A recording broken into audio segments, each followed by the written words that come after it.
Most revolutions begin in humiliation. Ahmed Deedat was a teenage shop assistant outside Durban, serving students from a nearby Christian missionary college.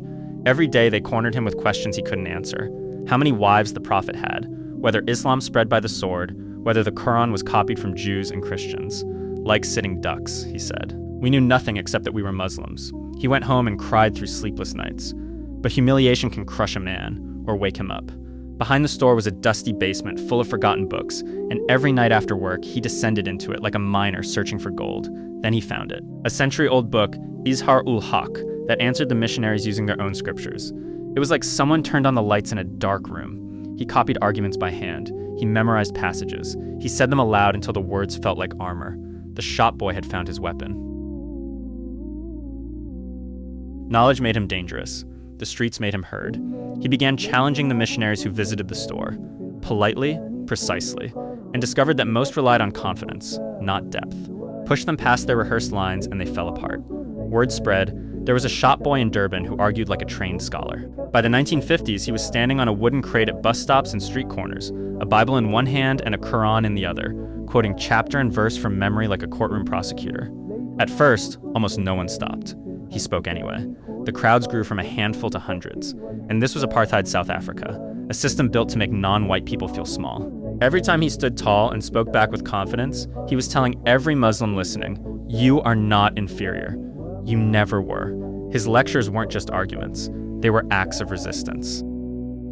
Then came a simple idea. If missionaries can spread their message worldwide, why can't Muslims? He began writing pamphlets, booklets, side-by-side comparisons of Quran and Bible. Is the Bible God's word? Christ in Islam. Small in size, explosive in impact. Seamen carried them to Malaysia. Students took them to Pakistan. Tourists brought them to England. Then came the cassette tapes, copied by the thousands. Recordings of Deedat thundering through debate halls, quoting from memory, challenging pastors without fear. His voice crossed oceans before he ever did. By the 1970s, the invitations poured in. Saudi Arabia, London, Trinidad, Kenya, Canada, Australia. Wherever he went, auditoriums filled. He debated like a heavyweight boxer, landing verbal strikes with precision and timing. In a world where Muslims felt colonized and voiceless, he became a spark, the Muhammad Ali of comparative religion. The Nasheeds and vocals in this video are from Aswati Studio. Use the code FIRASAH for 10% off for life. Link in the description. By the 1980s, his debates were treated like sporting events.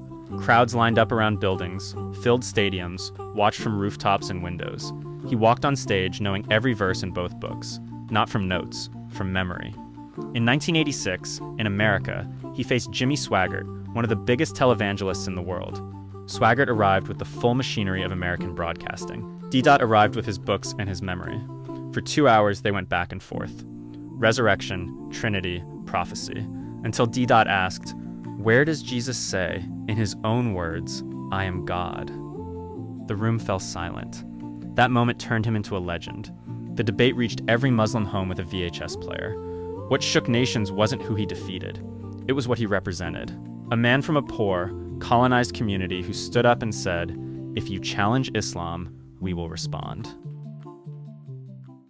At the peak of his fame, in 1996, on a tour in Australia, the words stopped coming. Mid-lecture, his speech slurred and one side of his face weakened. It was a massive stroke. The man who had memorized thousands of verses could no longer move a single finger, paralyzed everywhere except his eyes. For a man whose life was built on words, it was the cruelest test imaginable. But he did not quit. For 9 years, he communicated by blinking at a board of letters, one letter at a time. His mind stayed sharp. He still asked for news of Dawah. He still cracked jokes. Mandela visited. Cat Stevens visited. His wife Hawa never left his side. And even in silence, his books kept spreading and his debates kept circulating. On the 8th of August 2005, he returned to his Lord in Verulam. He left no wealth and no titles. He left a generation unafraid to speak. He proved that truth needs no perfect health, no stage, no voice. It only needs sincerity. And sincerity never dies. Ahmed Hoosen Deedat, 1918, 2005. The man who defended Islam with words and honored it with silence.